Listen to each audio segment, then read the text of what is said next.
नमस्कार साथियों, स्वागत है आपका अपने YouTube चैनल RJ18 चुनावी खबर। मैं जितेंद्र कुमार आपका हार्दिक स्वागत करता हूं। अगर आपने अभी तक RJ18 चुनावी खबर को सब्सक्राइब नहीं किया तो चैनल को सब्सक्राइब करें, लाइक करें, शेयर करें। आज हम अपने इस वीडियो में लोकसभा चुनाव 2024 में राजस्थान की उन 6 लोकसभा सीटों के बारे में चर्चा करेंगे जिन पर कांग्रेस और भाजपा के बीच में कांटे की टक्कर मानी जा रही है। यानी दोनों पार्टियों के प्रत्याशी है काफ़ी दमदार माने जा रहे हैं। उन 6 सीटों के बारे में हम चर्चा करेंगे। सबसे पहले आती है अजमेर लोकसभा सीट। अजमेर लोकसभा सीट से भाजपा से भागीरथ चौधरी तो कांग्रेस से रामचंद्र चौधरी चुनाव लड़ रहे हैं। कांग्रेस ने इस बार अजमेर में जातीय समीकरण को देखते हुए जाट नेता रामचंद्र चौधरी को यहां से टिकट दिया है और भाजपा ने वर्तमान सांसद भागीरथ चौधरी को एक बार फिर से पार्टी प्रत्याशी बनाया है। इस प्रकार से दोनों जाट उम्मीदवार होने के कारण काफ़ी रोचक मुकाबला है वो हमें देखने को मिल सकता है। यहाँ से भागीरथ चौधरी लगातार 2 बार से यहाँ से सांसद चुने गए हैं, लेकिन भागीरथ चौधरी है वो 2023 के विधानसभा चुनाव में चुनाव हार चुके थे। उसके पश्चात भी पार्टी ने उनके ऊपर भरोसा जताया और उन्हें अजमेर लोकसभा क्षेत्र का टिकट थमा दिया। माना जा रहा है कि अजमेर में भागीरथ चौधरी व रामचंद्र चौधरी के बीच में कांटे की टक्कर है वो देखने को मिल सकती है। दोनों ही दमदार उम्मीदवार है।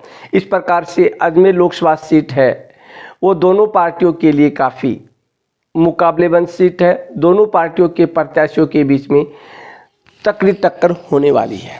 उसके बाद में दूसरी लोकसभा सीट है भीलवाड़ा लोकसभा सीट। भीलवाड़ा लोकसभा सीट से कांग्रेस ने पहले दामोदर गुर्जर को यहां से टिकट दिया था, लेकिन उसके बाद में इस टिकट को बदल दिया जाता है और इस टिकट के ऊपर दूसरे प्रत्याशी के रूप में सीपी जोशी को उतारा जाता है। यानी सीपी जोशी जो ब्राह्मण समुदाय से है, तो ब्राह्मण समुदाय को की जो नाराजगी है वो दूर करने के लिए सीपी जोशी को भीलवाड़ा की टिकट है वो थमा दी गई। उनको ये यहाँ से चुनाव लड़वाया जा रहा है। तो देखने वाली बात है कि सीपी जोशी इस टिकट पर कितने दमदार साबित होती है। जब सीपी जोशी को यहाँ से टिकट मिली तो कांग्रेस यहाँ पर मजबूत स्थिति में देखने को मिलती है। यानी सीपी जोशी को टिकट देने के बाद में कांग्रेस का पलड़ा कुछ है हद तक वो भारी माना जा रहा है और भाजपा ने यहाँ से दामोदर अग्रवाल को अपना प्रत्याशी है वो बनाया है। दामोदर अग्रवाल भी एक दमदार प्रत्याशी के रूप में इनकी पहचान है, तो इस सीट का मुकाबला है वो भी काफ़ी रोचक होने वाला है। इस सीट पर भी दोनों प्रत्याशी है, दमदार प्रत्याशी है सीपी जोशी और दामोदर अग्रवाल। देखते हैं कौन सा प्रत्याशी यहाँ से बाजी मारता है। माना जा रहा है कि दोनों के बीच में दामोदर अग्रवाल और सीपी जोशी के बीच में कड़ी टक्कर होगी। चुनावी नतीजा है वो तो चुनाव के बाद में ही पता लगेगा, लेकिन भीलवाड़ा लोकसभा सीट पर है दोनों पार्टियों के बीच में घमासान चुनावी रण चल रहा है। कौन सी पार्टी यहाँ से बाजी मार सकती है। उसके बाद में हम अगली लोकसभा सीट के बारे में चर्चा करेंगे, जयपुर शहर लोकसभा सीट। जयपुर शहर लोकसभा सीट पर कांग्रेस ने पहले यहां से सुनील शर्मा को टिकट दिया था, लेकिन किसी विवाद के चलते उनका टिकट वो यहां से काट दिया गया और उनके स्थान पर नए प्रत्याशी के रूप में प्रताप सिंह खाचरियावास को यहां से प्रत्याशी बनाया गया। प्रताप सिंह खाचरियावास कांग्रेस के एक बड़े ही दमदार नेता के रूप में इनकी पहचान है। देखते हैं कि ये इस सीट पर कितना प्रभाव डाल पाती है। सुनील शर्मा की टिकट काटने के बाद इसको यहाँ से ये टिकट थमाई गई है, तो दोनों मंजू शर्मा और प्रताप सिंह खाचरियावास के बीच में कड़ी टक्कर होने की संभावना बताई जा रही है। दोनों ही दमदार प्रत्याशी है, दोनों का वर्चस्व अपने अपने क्षेत्र में अच्छा माना जा रहा है। जयपुर शहर लोकसभा सीट पर भाजपा प्रत्याशी के रूप में जब मंजू शर्मा को उतारा गया तो एक तरफ ब्राह्मण समुदाय का प्रत्याशी है तो दूसरी तरफ है राजपूत समुदाय का प्रत्याशी है। दोनों ही समुदायों के यहाँ पर वोट बैंक अच्छा है, इसलिए दोनों प्रत्याशियों को दमदार माना जा रहा है। दोनों प्रत्याशी यहाँ से है वो चुनावी रण में अपने अपनी अच्छी तरीके से भूमिका निभा रहे हैं। देखते हैं कौन यहाँ से चुनाव जीत पाता है। यानी जातीय समीकरण के हिसाब से दोनों प्रत्याशी काफी मजबूत है। दोनों ब्राह्मण समुदाय के भी काफी अच्छे वोट है, तो राजपूत समुदाय के भी काफी अच्छे वोट है।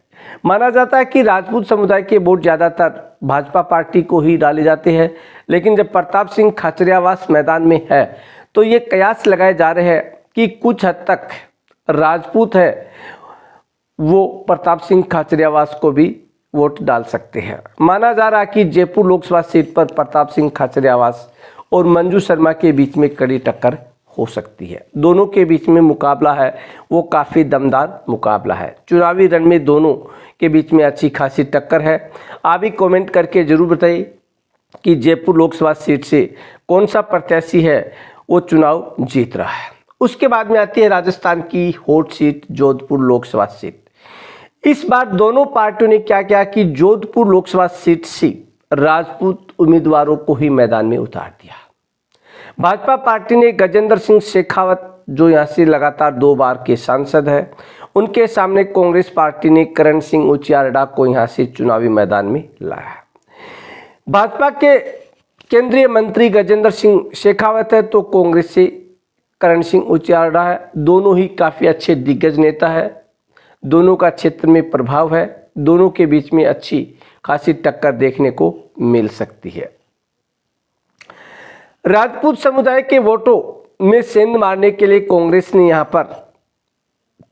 भी यहाँ पर राजपूत प्रत्याशी को ही मैदान में उतारा है, ताकि कुछ भाजपा के वोट है वो कांग्रेस को मिल सके। यानी राजपूतों की, आपको बताया था कि राजपूत वोट है वो ज़्यादातर भाजपा में ही डाले जाते हैं, इसलिए उसमें सेंधमारी करने के लिए करण सिंह उचियारडा को यहाँ से चुनावी मैदान में कांग्रेस ने उतारा है।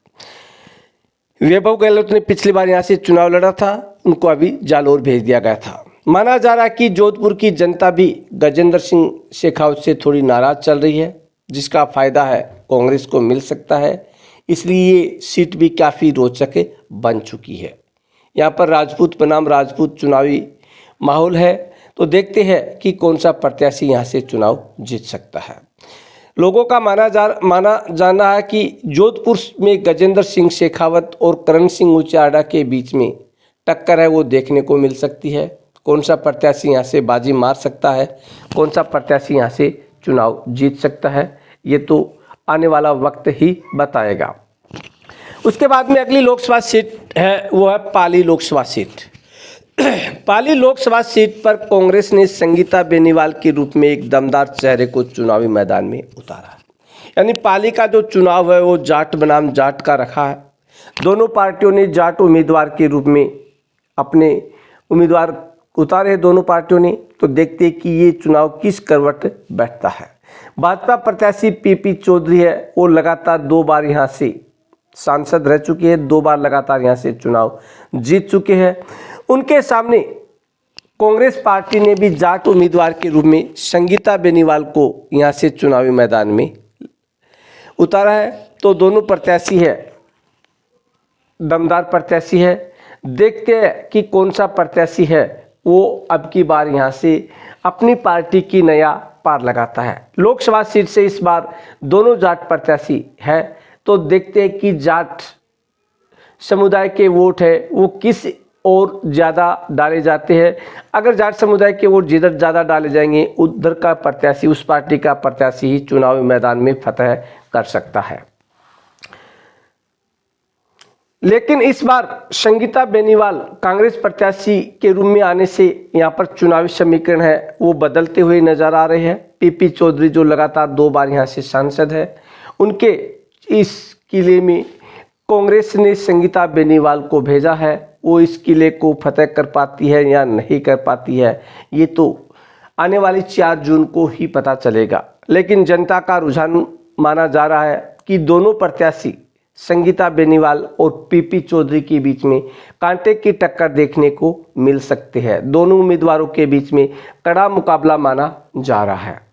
आप भी कमेंट के माध्यम से ये जरूर बताएं कि पाली लोकसभा सीट से कौन सा प्रत्याशी है वो चुनावी मैदान में विजय हासिल कर सकता है। कमेंट के माध्यम से आप अपनी राय जरूर दें। अगर आपने अभी तक RJ 18 चुनावी खबर को सब्सक्राइब नहीं किया तो चैनल को सब्सक्राइब करें, लाइक करें, शेयर करें। उसके बाद में आती है जालोर लोकसभा सीट। जालोर लोकसभा सीट से वैभव गहलोत को कांग्रेस ने अपना प्रत्याशी बनाया है, तो भाजपा ने यहां से लुम्बा राम चौधरी को अपना प्रत्याशी बनाया है। देखने वाली बात यह कि दोनों प्रत्याशी है वो काफ़ी दमदार प्रत्याशी है। कौन सा प्रत्याशी यहां से अपनी विजय श्री हासिल करता है, ये आने वाले समय की देखने वाली बात है। वैभव गहलोत ने अपना पिछला चुनाव है वो जोधपुर लोकसभा सीट से लड़ा था, लेकिन गजेंद्र सिंह शेखावत के सामने वो चुनाव हार गए थी। वहाँ पर अशोक गहलोत की प्रतिष्ठा दांव पर थी, लेकिन वो इस चुनाव में वैभव गहलोत की हार को नहीं बचा सके और पिछले चुनाव में वैभव गहलोत को जोधपुर से हार का सामना करना पड़ा था।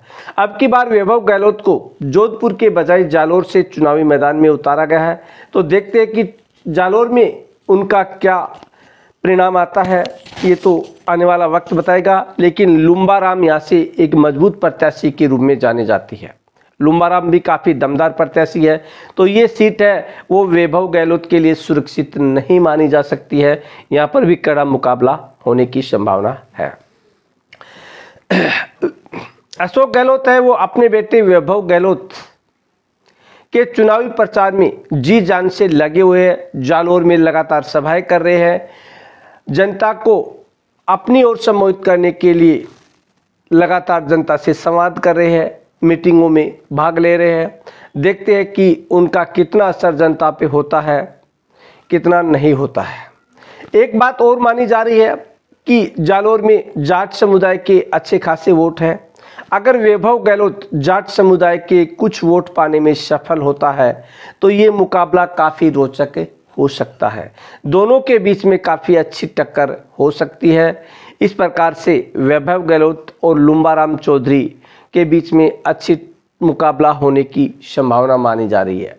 आप भी कमेंट करके जरूर बताएं कि जो जालोर लोकसभा सीट से कौन सा प्रत्याशी है वो चुनाव जीत रहा है, किस प्रत्याशी का पलड़ा है वो जालोर लोकसभा सीट से भारी है। अगर आपने अभी तक RJ 18 चुनावी खबर को सब्सक्राइब नहीं किया है तो चैनल को सब्सक्राइब करें, लाइक करें। जनता से लिए गए रुझानों से पता चलता कि जालोर से वैभव गहलोत व लुम्बा राम चौधरी के बीच में कड़ा मुकाबला हो सकता है। दोनों के बीच में कड़ी टक्कर हो सकती है। ये आज की 6 लोकसभा सीटों के बारे में हमने चर्चा की है कि इन 6 लोकसभा सीटों में भाजपा और कांग्रेस प्रत्याशियों के बीच में कड़ा मुकाबला है। अगर आपने अभी तक RJ 18 चुनावी खबर को सब्सक्राइब नहीं किया तो चैनल को सब्सक्राइब करें, लाइक करें, शेयर करें तथा कमेंट करके आप अपनी राय जरूर दें कि आपके लोकसभा क्षेत्र से या इन 6 लोकसभा क्षेत्रों से कौन सा प्रत्याशी है वो चुनाव जीत रहा है, कौन सा प्रत्याशी यहाँ से अच्छी खासी लीड के साथ आगे चल रहा है।